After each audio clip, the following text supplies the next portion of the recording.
করার জন্য তারা কেমন নির্বাচন করবে সেই জন্য জাতীয় সংসদের আগে অবশ্যই স্থায়ী নির্বাচন হতে হবে।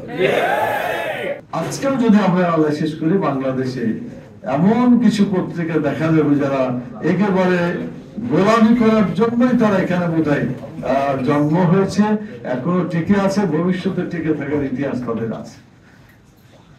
এই যে একটা ইংরেজি পত্রিকা আর একটা বাংলা পত্রিকা, আপনার বোধহয় জানেন এগুলা, নাকি বলতে হবে? এই পত্রিকার নাম না নিলেও আমি বলতে চাই যে এই ধরনের কাজ কাম যারা করে তারা জনগণের শত্রু হিসাবে চিহ্নিত হচ্ছে। আমরা বলবো মিডিয়া নিরপেক্ষ থাকবে, সত্য যেটা সেটাকে তুলে ধরবে, তাদের নিজে বানিয়ে কোনো কিছুকে এদিক ওদিক করে দেওয়াটা এটা গণতন্ত্রের কথা নয়। বাংলাদেশে যে ঘটনাটা ঘটেছে তাতে ভোটের অধিকার আসে নাই, কি ভোটের অধিকার আসছে বলে মনে করেন আপনারা? এই আগামী দিনে যে ভোট হওয়ার চিন্তা ভাবনা হচ্ছে, এটা কি সঠিক ভোট হবে বলে আপনারা মনে করছেন? পাটগ্রামের ঘটনা খুব স্পষ্ট করে দিয়েছে।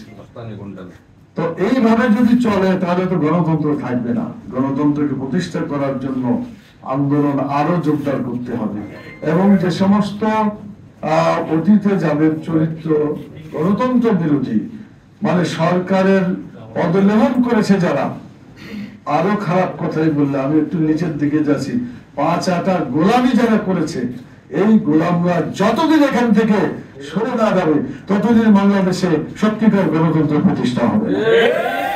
সেই জন্য আমাদেরকে চিহ্নিত করতে হবে। বাংলাদেশ জামাত ইসলামী খুব স্পষ্ট বলেছে, অপরাধ যারা করবে তাদের বিচার হতে হবে।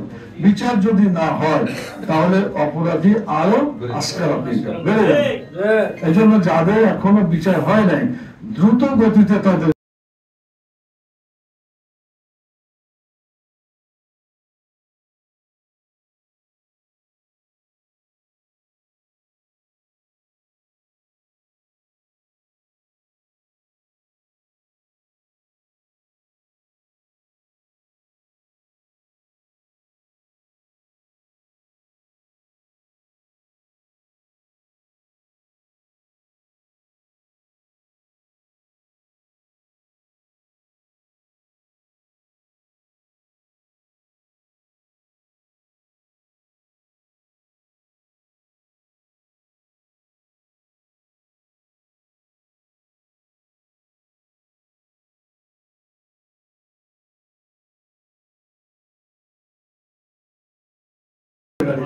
যাতে ইঞ্জিনের উপর আঘাত না আসে।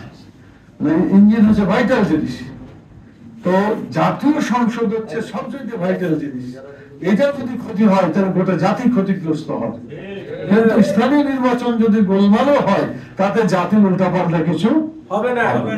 সেই জন্য টেস্ট করার জন্য, নির্বাচন ব্যবস্থাকে পরীক্ষা করার জন্য তারা কেমন নির্বাচন করবে সেই জন্য জাতীয় সংসদের আগে অবশ্যই স্থায়ী নির্বাচন হতে হবে।